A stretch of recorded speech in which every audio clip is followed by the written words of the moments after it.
Yo guys, what is going on? Coming at you finally with some more BT6 double diamond action for you guys. As you can see, I'm playing a blue deck focused on Gabumon, Bond of Friendship. This is the new level 7 coming out of double diamond, and lots of awesome support cards. I got the Matt Ishida Tamer card from the last Evolution Kizuna movie. So if you are a fan of that movie, if you're a fan of Digimon Adventure, I think you will really enjoy this deck because Matt lets you do some really cool things. These cards were revealed a little while ago, so I am testing them out. The new Gabumon level 7 is a super powerful. I think in my other video, right, I made a video on Bond of Courage for Agumon. I mentioned that I think Bond of Friendship is like the weaker one, and I was like a little bit like, kind of disappointed that like Agumon was just so much better, but like after testing it out, I honestly think it's the reverse. That I think Gabumon is like kind of crazy, and the reason why is because you can play in a blue deck like this. Now this is a very interesting way I have ran the deck. I'm playing basically no ultimates and only a couple of champions. Your goal here is to just take advantage of the new mat, as well as the conditions for Gabumon, Bond of Friendship, and then the new promo Lobomon as well, and you're just really trying to rush your opponent down like as quickly as possible. So what Matt does, if you guys don't know, Matt has the ability where if you have a Gabumon on your field, you can Digivolve him straight into Bond of Friendship for a cost of 3, ignoring conditions, but you have to trash the top 2 cards of security, and if you have 1 or more security at the end of that, you actually just like lose him, he dies. Now, you actually just don't care, because what Gabumon Bond of Friendship can do is he can attack twice, right? He can unsuspend himself. He can attack potentially 3 times if you have the BT6 Gabumon underneath him, whose inherited effect lets you unsuspend him. So anyways, this is kind of the goal here. You just get Matt out. Matt also allows you to gain a memory and draw a card if you brought out a Gabumon during that turn. So I'm going to attack with Bond of Friendship, and then I get to return one of my opponent's level 5 or lower Digimon to the bottom of the deck, which is already a really powerful effect. However, that is not once per turn, okay? That actually just activates every single time you get to unsuspend him. So usually you're only doing that once, sometimes twice. So then I'll check his security, unsuspend himself, and then you will be able to attack again and, bounce another Digimon to the bottom of the deck. So super powerful. So you're really just trying to rush into your opponent's security. And then now, the hybrid support here might seem kind of weird, but the new promo Lobomon, the reason why this is here is that you get to basically go from a rookie right into Lobomon for a cost of 2. Lobomon lets you Digivolve straight into Ancient Garurumon for a 1 cost, but he dies at the end of the turn. Okay, big deal. So for a total of 3, which you're usually starting at 3 because I'm also playing Davis, as you can see there, for a cost of 3, you'll go straight into Ancient Garurumon. Ancient Garurumon can also unsuspend himself, so you can attack with him, unsuspend himself, potentially attack again, and then if you draw into something like Fuse into the Ultimate Digimon, or maybe if you have enough memory from the blue memory boost there, you can go straight into Bond of Friendship. After that, attack 2 more times, and that's the whole goal here. You're just really trying to rush your opponent down. You can see I'm also playing a lot of like search cards. So I'm playing the Matt there. Well, not Matt doesn't search, but I'm playing a lot of tamers and like searchable cards. So Matt is one tamer I'm playing. Davis is another card that lets you reveal the top 3 cards of your deck and add a blue Digimon from amongst those. And I'm also playing the new blue memory boost. Those cards are, I think they're from the new starter decks, the All Force and Gallantmon starter decks. We're going to get those in the English release hopefully somewhat soon. But anyways, those cards allow you to reveal the top 4 cards of your deck, add any blue or, whatever color that card is, one of those cards to your hand, and then put the rest in the bottom, and then it has a delay effect where you can send it to the trash and gain 2 memory. So it's good in multiple respects. And then Nokia is another card where you get to just play Gabumons from your hand. I'm playing a lot of Gabumons in this deck because the whole goal is to go straight into Bond of Friendship from the regular Gabumon. So I can, play Nokia and then play Gabumon from my hand, draw a card, and stuff like that, and then I can, set up for my Bond of Friendship plays, because the next turn I'll have a Gabumon coming out, I'll gain a memory and draw a card off of Matt, and then I'll potentially be able to game my opponent, maybe take out more than, probably like 2 or 3 security cards with my attacks. Now, he does go into Gallantmon. So Gallantmon is pretty strong. He lets you, he gets security attack +1, and And then you also get to destroy a 4,000 or lower DP Digimon when he's attacking. Now, so a couple things happen here. Gallantmon's effect activates, the Gabumon dies, but then he does gain a memory from the Gallantmon inherited, I think right there, yeah. So since he was deleted, he would go to 1, but then Hammer Spark puts me to 1. And then I'll immediately go to 3 because of Davis. So then I'm going to also gain 2 memory because he ran into a mat in security. So that was super awesome. And then I'm going to send the memory boost to the trash for 2 more memory. Go to 7, go into Lobomon for 2, right? Lobomon's on Digivolve effect will activate, allowing me to go straight into Ancient Gurumon. I will suspend the Nokia to make that a cost of 0, which again is super good. I'll attack into security, unsuspend him, and then now that I have an unsuspended, you know, blue level 6 Digimon, I can just go straight into my level 7 blue Digimon in my hand. So I'm going to Digivolve up into Gabumon Bond of Friendship here. For a cost of 3. Yep. So I'll do that, and unfortunately I won't be able to like bounce the Gallantmon, but it actually doesn't matter at this point because I have more than enough attacks for game. So I'm going to be able to attack, unsuspend himself, and then check again. But right here we just, you know, check 2 cards. But what's actually happening is Gabumon unsuspends himself, attacks again, and then since I have tamers on the field, I have a tamer in the form of Davis or Matt that have been on the field previously, so they don't have Summoning Sickness this turn. I can go straight into Lobomon, and this is why you play Lobomon, because then he could just go straight for game. So that will be game 1. So this is a really, really fun deck, and I do want to do like a separate video just talking about the different combos and like why I think this deck will actually be really, really powerful.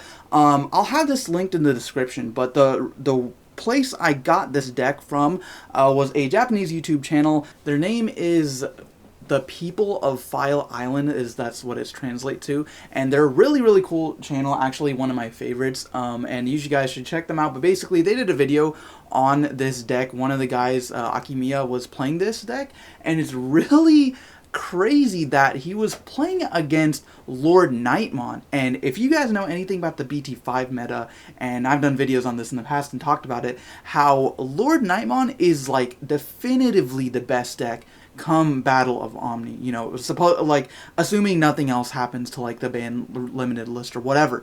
And this deck was able to outpace that deck, not like by a crazy amount, like it wasn't like one-sided, but it was, like, my point is any deck that can compete with Lord Nightmon is a pretty, like, solid deck. Like, it can, you know, hold its own against the meta.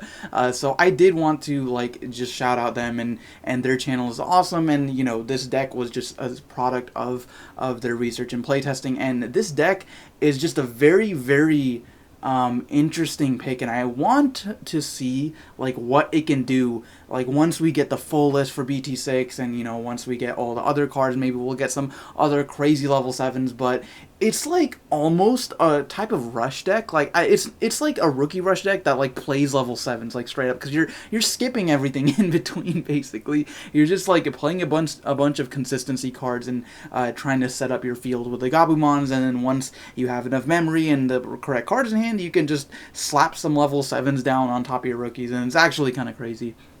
But anyways, so what was I talking about? Game 2. So my opponent is going to get set up with his Gallantmon again, and Gallantmon is actually a pretty decent counter against like kind of rookie rush decks, because whenever he attacks, he can just get rid of anything, and then he'll start like drawing a card, and you know, gain a memory and like all that sort of stuff. With the War Gallantmon, the new War Gallantmon also has the when attacking effect. I believe that it's like kill anything with 3,000 or less DP, so that's another one. But anyways, he's going to attack with the Gallantmon, gain a memory from the Gallantmon, and then I believe he is attacking with 13,000 DP because he is plus 2,000 from the Digimon. But it's just not enough, and I was making sure, I was like, oh yeah, Gallantmon's effect to gain 3,000 only applies if it doesn't kill anything, which is a little bit unfortunate, because then he also had another security check from the War Gallantmon, so he would have checked 3 cards. So he is actually just going to lose the Gallantmon, which is pretty unfortunate, and then just end his turn by playing a Gabumon from his hand. So then I'm going to start with 3 memory because of Davis, which is always nice, and then Digivolve straight into Gabumon. That is the new BT6 Gabumon that has the effect where if he is, if this Digimon's name is Bond of Friendship, you get to unsuspend it. So that plus having Bond of Friendship, on top of him gets you 3 attacks, gets you basically a board wipe if your opponent doesn't have any 6s or higher on their field. So that's why I say Gabumon Bond of Friendship is just so good, because the potential, like, you're already set up to go into your big plays turn 2. Like, your ideal turn 1 is like Digivolve into a Gabumon, like play Matt. Or like play Matt, and then like next turn maybe you'll play like a Davis, and then you'll be guaranteed 3 memory, so then you can just go straight into your level 7 attack like 3 times and spin back your opponent's Digimon, and just by being able to do that so quickly, your opponent usually, unless you're playing like Megazoo or something, they probably won't have a level 6 by the time you have your Gabumon Bond of Friendship on field. So, my point is like the effect is typically always live. It is like less powerful than like Agumon's effect, where it just kills anything 13,000 or lower, but the ability to attack 3 times is pretty crazy. So that, that reason is why this works so well in blue decks, because blue strategies have always are always about like jamming or unsuspending, or if you take an unconventional deck like Rookie Rush, where it's a pretty aggressive deck and you kind of just don't care about removal and you're just attacking your opponent's security. I'm not even playing any blockers in this deck. The only like quote unquote removal I'm playing is like Aqua Viper and Cocytus Breath. Aqua Viper is kind of a cool combo because you can bounce back your Ancient Garurumon or your Gabumon to use for next turn, because you're gonna die anyways, right? So you just bounce it back and then get rid of some of your opponent's Digimon to save your security. So then Strabimon is also another really powerful card I want to mention. We'll see the Lobomon there. Strabimon is that level 3 hybrid next to him, which allows you to reveal the top 3 and add a blue tamer and a hybrid. So it's usually a +2, because I'm playing a lot of blue tamers in this deck. I'm playing both Davis and Matt, and lots of hybrid as well. It doesn't actually search Ancient Garurumon, which is a little bit unfortunate, but it does search all the Lobomon. So I'm just going to bring out the Ancient Garurumon, and I'm going to try to base blocker with the Strabimon. He doesn't block, and then I can just go Ancient Garurumon and unsuspend himself and the Strabimon, to get a potential like 2 more attacks out of that, which is kind of crazy. But then now I can just go Bond of Friendship, because then I trash the blue memory boost, gain 2 memory, and then now he just doesn't even have a chance to block, because I'm going to spin back both of his Digimon when attacking, just put a level 5 or lower on the bottom of your deck. So then now he's not even gonna have a chance to attack. So now I'll be able to do that, unsuspend myself, attack again with the Gabumon Bond of Friendship, and then return the Rise Greymon back. So then now, he's probably not going to have a next turn, but anyway, so that's going to go away. He won't get the value out of getting a red tamer for free.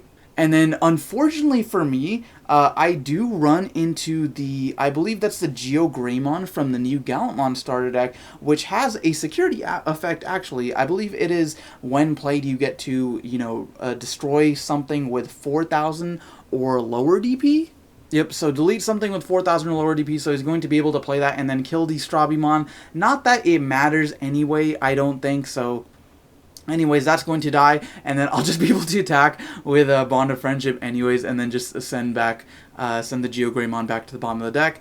And unfortunately don't have a Lobomon in my hand, so can't finish him off. But I think the best plan here is to maybe just play Matt and then wait a turn and then bring out the Gabumon, and then I have another Bond of Friendship in my hand, so then that will definitely be able to finish off the game if I just wait it out a couple turns. So yeah, I'm just going to play the Matt, so then, next turn, or the following turn, when I'll be able to, Digivolve Gabumon, the turn after that, when he comes out, I'll gain a memory, draw a card, and then do some shenanigans from there. Gabumon Bond of Friendship is going to die, because Lobomon has that effect where, if you Digivolve into Ancient Garurumon, this Digimon dies at the end of the turn. So then my opponent starts with 3, gonna go into the starter deck Agumon there, but with 3 memory, 0 security. Red doesn't really play any recovery cards. He's just going to play a couple rookies, and I don't think he will be able to do anything. I do have to be careful here, though, because if he just puts enough pressure on, he could kill me before I get a chance to do anything. But anyway, so I'm going to Digivolve into the starter deck, Gabumon. I believe that's the one from the All-4 starter deck, where, like, if you have 8 or more cards in your hand, you get 1,000 DP. It's not super relevant, but basically, you're just trying to play as many Gabumons as possible, because you just need the name to be Gabumon to be able to Digivolve straight into Bond of Friendship. So anyways, I'm going to play Strabimon. Unfortunately, not going to be able to add anything there, but it does happen. So I'm just going to get a body on field and then play another Gabumon from my hand, draw 1 card. So unless my opponent has like a security attack boosting effect or something like that, this is pretty risky. And I mean, like I said, this is why I feel like it's kind of a rookie rush deck, because you're just trying to outpace your opponent and like make them, like, force them to speed up their game. Like, you'll see, like, usually Gallantmon wants to build up in the back and, bring out the Gallantmon, play some Tamers and stuff, but now where he's either out of resources or just, like, has to rush me before I kill him, so it's kind of like mind games there where I can just, like, control what he's doing. So we're both at 0 security. And then he is just going to end his turn by playing that Agumon, so nothing he could do there. So with me starting my turn with 3 memory from Davis, and then giving another memory from the mat there, and I'll draw 1 card. And my opponent has 3 rookies on field, but it doesn't really matter because I have more than enough attacks for game. So guys, that is going to be the game. If you did enjoy, go ahead, let me know down in the comments and all that. Thank you for watching, and I will see you guys next time.